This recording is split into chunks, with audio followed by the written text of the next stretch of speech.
कैसा एक्सपीरियंस रहा सर जब आप पहली बार इंटरव्यू ऑफिस में गए और कैसा एक्सपीरियंस रहा? ये मेरा सेकंड इंटरव्यू है, तो मुझे कोई दिक्कत नहीं हुई, अच्छे से बाकी वहाँ पे जो भी स्टाफ भी हैं सपोर्ट किए। अच्छा, तो ऐसा कोई दिक्कत नहीं हुआ, तो बाकी सब देखा जो ओवरऑल तो बढ़िया हुआ, काफ़ी पॉजिटिव। किनका बोर्ड था सर? सत्यवती मैम का जी। करंट अफेयर से किस तरह के सवाल पूछे गए थे? मुझसे डेप्थ से क्वेश्चन किए गए और करंट अफेयर से एक वो हिजाब से क्वेश्चन था, अच्छा, हलाला से, और पूर्वांचल एक्सप्रेसवे से जो बनने के बाद थोड़ी दब गई थी तो उससे क्वेश्चन था। बाकी मेरे डेप से था, मेरे स्टडी बैकग्राउंड से था, ये क्वेश्चन था। अच्छा, कुछ ऐसा क्वेश्चन जो आपको लगा कि नहीं ये क्वेश्चन आप जवाब नहीं दे पाए या फिर आपको ऐसा लगा कि इससे बेहतर आप कर सकते थे इंटरव्यू? नहीं, उस पर करंट अफेयर के बाद क्योंकि मैं वाराणसी जिले का हूँ और वाराणसी से सटा जिला सोनभद्र है, तो वहाँ से रिलेटेड क्वेश्चन पूछे नक्सलवाद वगैरह पे। अच्छा, तो मुझे बाद में अभी फील हुआ कि मैं उस पर और बेटर कर सकता था, जो मैं कर नहीं पाया। सर ये सेकंड अटेम्प्ट था, फर्स्ट अटेम्प्ट में क्या हुआ, क्या रह गया था आप लोग आपकी तरफ से? एक्चुअली ये मेरा थर्ड अटेम्प्ट है। अच्छा, फर्स्ट अटेम्प्ट में मैंने मेंस क्वालिफाई नहीं किया था और पिछली बार 2021 में भी मैंने इंटरव्यू दिया था, और ये मेरा मतलब दूसरा इंटरव्यू है और तीसरा अटेम्प्ट। मीडियम और ऑप्शनल क्या है? मेरा मीडियम हिंदी है और मेरा ऑप्शनल पॉलिटिकल साइंस है। सर हिंदी लैंग्वेज से, सर हिंदी लैंग्वेज से कहते हैं कि रिजल्ट अच्छी नहीं बनती, इसमें आपका क्या पॉइंट ऑफ व्यू? ये मिथ है, ऐसा कुछ नहीं है। अगर हिंदी लैंग्वेज से रिजल्ट नहीं बनती तो इनफैक्ट हमको प्री में तो क्वालिफाई करना चाहिए, जहाँ पे OMR सीट से बस कॉपियाँ चेक होती हैं। सर ऑप्शनल कितना रूल रहता है ऑप्शनल का?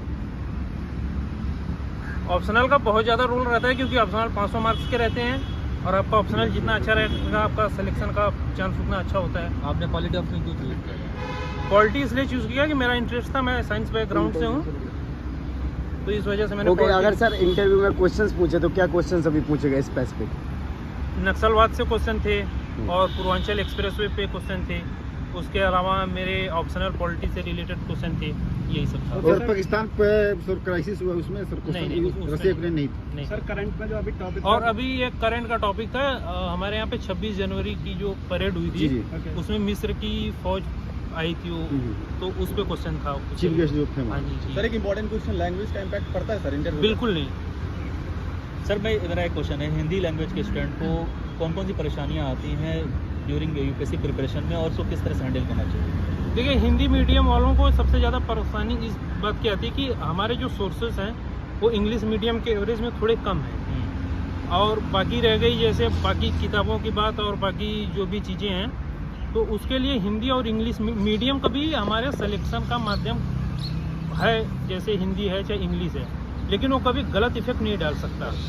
और दूसरी बात, सोर्सेज अवेलेबल हैं, बस वो हम तक पहुंच नहीं पाते या हम उन तक पहुंच नहीं पाते सर, तो इस वजह से दिक्कत आती है। सर न्यूज़पेपर वगैरह जैसे हिंदू होता है, इंडियन एक्सप्रेस होता है, इंग्लिश वालों को, तो मैं हिंदी लैंग्वेज के स्टूडेंट के लिए कौन सी मैगजीन और कौन सी न्यूज़पेपर यूज करें? हिंदी मीडियम के लिए क्रॉनिकल मैगजीन, मैं क्रॉनिकल मैगजीन ही पढ़ा, और न्यूज़पेपर में तो मैं न्यूज़पेपर पे बिलीव करता भी नहीं, मैं कोई ऐसे पढ़ा नहीं। क्रॉनिकल मैगजीन आती है मंथली सिविल के लिए, तो अगर आप 1 महीने में उसको पढ़ लेते हैं, अगर एक आदमी पूछ रहा है तो प्लीज़ लेट मी फिनिश, तो उसके बाद जो है आप क्रॉनिकल मैगजीन अगर पढ़ लेंगे मंथली वाली, तो करंट अफेयर और करंट अफेयर से रिलेटेड जितने मुद्दे हैं वो मैनेज हो जाते हैं। सर GS के लिए आपने कहाँ से कोचिंग ली और ऑप्शनल के लिए किस तरह प्रिपरेशन किया? मैंने GS के लिए ऐसे कहीं से कोचिंग नहीं लिए, मैंने सेल्फ स्टडी किया है, और 1-2 टीचर थे मेरे, जैसे कीर्ति भूषण यादव थे और एक टीचर थे दिलीप त्रिपाठी, जो अब नहीं रहे, ये दोनों लोग अब नहीं रहे, तो उन लोगों से मैंने मदद ली, और मेरे सीनियर हैं जो अभी IAS वगैरह हैं भी,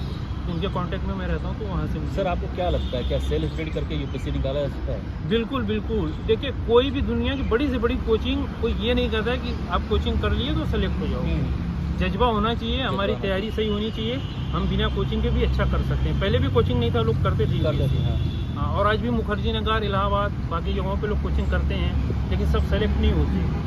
तो जो सेलेक्ट होते हैं कुछ उनके अंदर अलग सी रहती है, और अगर वो डेडिकेशन रहे हमारे अंदर तो हम बिना कोचिंग के भी कर सकते हैं। सर आप कॉन्फिडेंट लग रहे हैं, कैसा रहा इंटरव्यू, मतलब इस बार आपका कैसा रहा?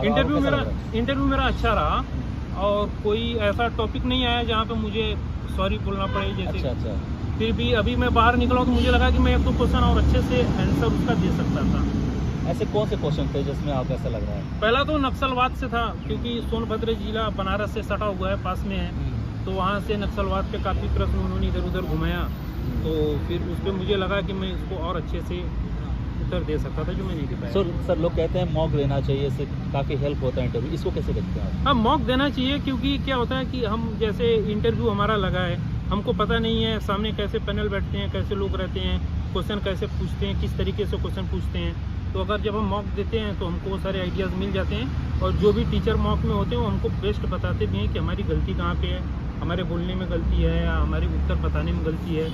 तो जो भी रहता है तो हेल्प करते हैं। सर, वो सर लोग- इथिकल क्वेश्चन पूछते हैं, इथिकल स्टडी के क्वेश्चन। सर बहुत सारे क्वेश्चन, मतलब वैसे तो मॉक ज़रूरी है, लेकिन फिर भी एक साइकोलॉजिकल होता है कि इंटरव्यू देने जा रहे हैं तो थोड़ी सी धड़कन सी होती है। जी। फर्स्ट डे और फर्स्ट हाफ में इंटरव्यू, इसको आप कैसा लग रहा था आपको? कुछ ऐसी देखिए, मेरा बहुत सिंपल सा मानना है कि जो होना है होगा। अगर मैं डरूंगा तो ऐसा नहीं कि मुझे ज्वाइनिंग लेटर मिल जाएगा। करेक्ट। तो इस वजह से जो होगा उनके हाथ में जो था, मैं जितना अपना बेस्ट कर सकता था मैं करके आया। बाकी अब यूपीएससी के हाथ में, ऊपर वाले के हाथ में। सर इथिकल कंडीशनल क्वेश्चन कोई नहीं, कंडीशनल क्वेश्चन ऐसा तो कुछ नहीं था, क्योंकि डेप से इतने क्वेश्चन थे, कंडीशनल क्वेश्चन नहीं हुआ। सर फर्स्ट अटेम्प्ट और सेकंड अटेम्प्ट आपकी ऐसी कौन सी गलतियाँ थी जिसकी वजह से आपका वो क्लियर नहीं होता? अब गलतियाँ थी, फर्स्ट अटेम्प्ट में मैंने मेंस, मुझे टाइम नहीं मिला या मेरी तैयारी अच्छी नहीं थी। सेकंड अटेम्प्ट में मैंने इंटरव्यू दिया था, लेकिन मेरे मेंस में मार्क्स कम थे। न्यू एस्पिरेंट को आप क्या मैसेज देना चाहते हो कि इस तरह से प्रिपरेशन करनी चाहिए? न्यू एस्पिरेंट्स को मैं मैसेज देना चाहूँगा कि बहुत ज़्यादा सोर्सेज पे ना भागें, जो सोर्सेज हैं उनको पढ़ना, उन पर फोकस ज़्यादा करें, और पूरे सिलेबस को 100% कवर करने से अच्छा है कि आप 60% 70% को ही 100% बना लें, तो अच्छा रहेगा मेरे हिसाब से। और सर